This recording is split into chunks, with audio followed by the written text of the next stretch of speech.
Uno, ¿de qué manera afecta la economía en la ciudad de Pasto la migración de ciudadanos venezolanos? ¿Qué considera como ventajas y desventajas? Un estudio realizado tiene como objetivo analizar la migración venezolana en la ciudad de Pasto. Entre las conclusiones del estudio se destaca que la población de venezolanos en la ciudad de Pasto es un grupo significativamente joven, radicado en los núcleos comerciales de la ciudad, y la mayoría no proviene de regiones cercanas a la frontera colombo-venezolana. Los trabajos a los que se vincula la mayoría de esta población en la ciudad de Pasto son informales, principalmente como vendedores ambulantes, y esto les permite el envío de remesas hacia Venezuela. Al consultar a los migrantes venezolanos en la ciudad de Pasto sobre las motivaciones económicas que habían tenido influencia en su decisión de emigrar, todos los determinantes económicos fueron calificados con grados de influencia muy elevados. Ventajas. Si bien estas cifras han crecido desde 2015 en más de 1000% para países como Colombia, Chile, Perú o Brasil, el éxodo de venezolanos podría representar también oportunidades para el crecimiento económico en estas naciones y otras en la región, en caso de que sea aprovechado adecuadamente.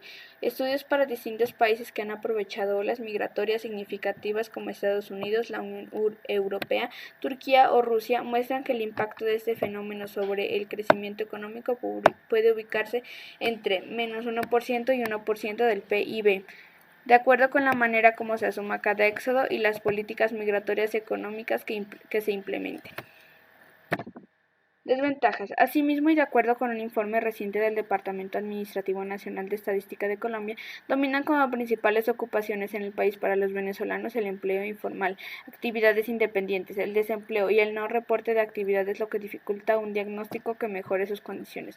Por su parte, en Argentina los venezolanos pasaron del séptimo puesto entre las naciones migrantes en 2014 al primero en el último año, con 70.531 nuevos residentes.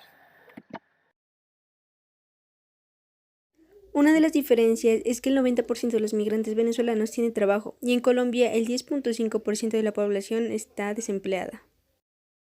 Otra de las diferencias es que el comercio informal para los venezolanos es más barato que el colombiano, es decir, el comercio que ellos hacen es a un menor precio y también se incluye cualquier tipo de servicio. Otra de las diferencias es que, como podemos leer, los migrantes venezolanos trabajan en un local fijo u oficina, mientras que los colombianos, en una parte, trabajan en ventas súper más informales como la calle o afuera de un local grande. Tercero, ¿qué derechos se vulneran o qué derechos se fortalecen entre colombianos y venezolanos en la convivencia social? Las vulneraciones de los derechos humanos de los migrantes que abarcan la negación de acceso a derechos fundamentales, como el derecho a la educación y el derecho a la salud, suelen estar estrechamente vinculados a leyes y prácticas discriminatorias y actitudes muy arraigadas de prejuicio y xenofobia en su contra. Todos los derechos humanos se aplican a los migrantes, pero existen ciertos derechos relacionados con el movimiento que son particularmente relevantes en el contexto de la migración. Por ejemplo, el derecho a la libertad de movimiento, el derecho a buscar asilo, el derecho a la nacionalidad y el derecho a la unión familiar. Cuarto punto. ¿Cuál es su posición frente al sistema de salud que atiende colombianos y venezolanos sin distinción?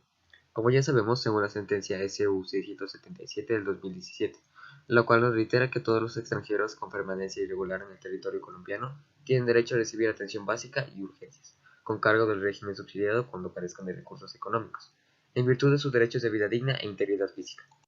Según datos de Migración Colombia 2020, la población migrante de Venezuela en estadía en Colombia son alrededor de 1.729.000. El 47% de estos migrantes son irregulares. En 2018, según la ACNUR, la Agencia de la ONU para los Refugiados, la OIM, la Organización Mundial para los Migrantes, anunciaron que la cifra de personas refugiadas y migrantes de Venezuela en todo el mundo ha alcanzado los 3 millones. Colombia alberga el mayor número de personas refugiadas y migrantes de Venezuela. Ya sabiendo que Colombia es el destino de miles de familias venezolanas que buscan fervientemente una mejor calidad de vida, el no ofrecerles una atención médica básica sería un crimen contra sus derechos humanos, ya que, como lo dice el artículo 5 de la Constitución colombiana de 1991, el Estado reconoce sin discriminación alguna la primacía de los derechos inalienables de la persona y ampara a la familia como institución básica de la sociedad.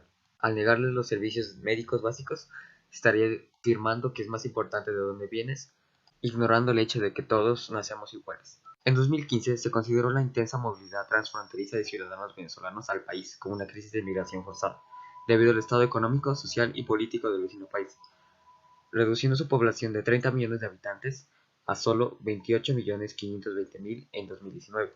En mi opinión, darles la mano a los migrantes venezolanos, tanto irregulares como regulares, ha sido un total acierto y un avance en cuanto a derechos humanos, ya que como lo dice el artículo 13 de la Constitución colombiana, todas las personas nacen libres e iguales ante la ley, recibirán la misma protección y trato de las autoridades, y gozarán de los mismos derechos, libertades y oportunidades, sin ninguna discriminación por razones de raza, sexo, origen nacional o familiar, lengua, religión, opinión política o filosófica.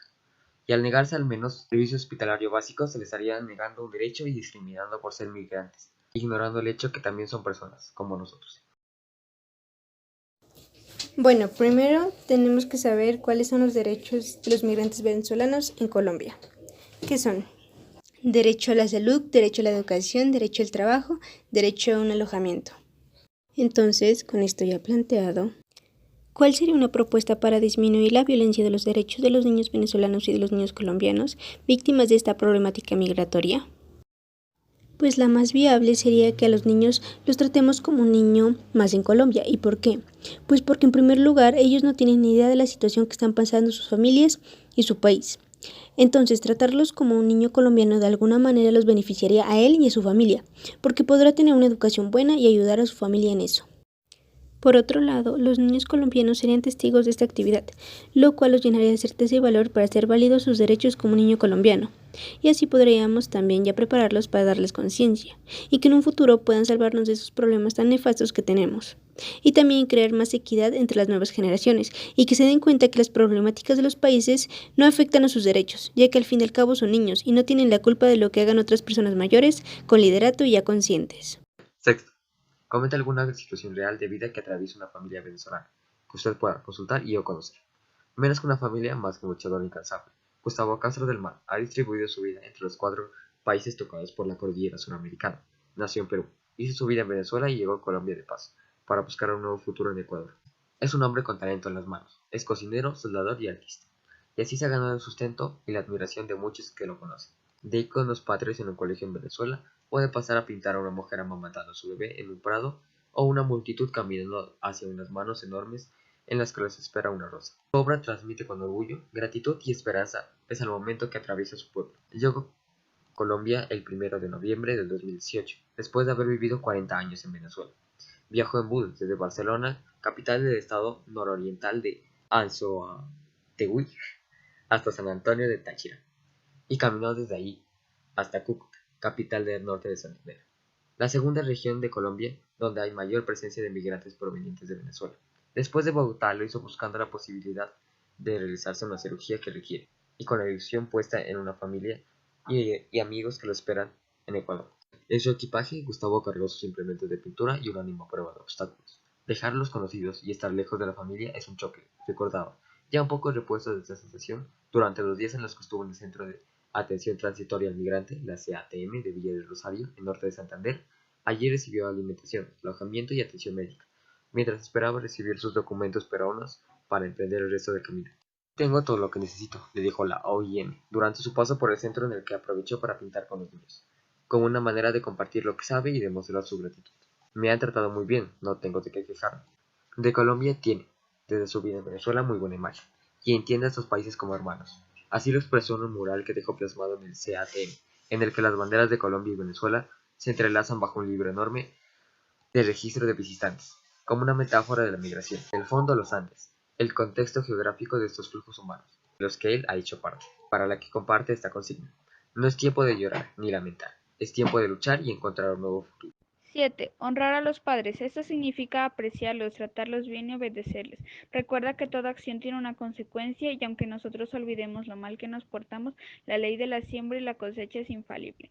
8. Trabajar para el proyecto de uno mismo, de su familia y la de la sociedad. Toda persona que trabaja tiene derecho a una remuneración equitativa y satisfactoria que le asegure, así como a su familia, una existencia conforme a la dignidad humana y que será completada en caso necesario por cualquiera de otros medios de protección social.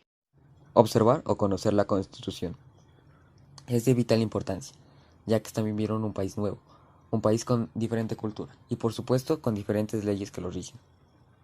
Respetar las leyes, ya que como lo dice la sentencia SU 677 del 2017, todos los extranjeros tienen la obligación de cumplir la constitución política y las leyes establecidas para todos los residentes de Colombia, que les evitaría problemas con la justicia o con otros organismos de regulación colombiana. Dar nombre, trato y fama a los hijos. Es importante porque un nombre identifica la identidad de cada uno. Un buen trato te da salud, salud emocional, paz, etc. Y es importante la fama ya que te permite ser reconocido. Contribuir para los gastos públicos. Es importante contribuir a los gastos públicos porque permite que el Estado y a sus organismos solucionar y satisfacer las necesidades de la comunidad.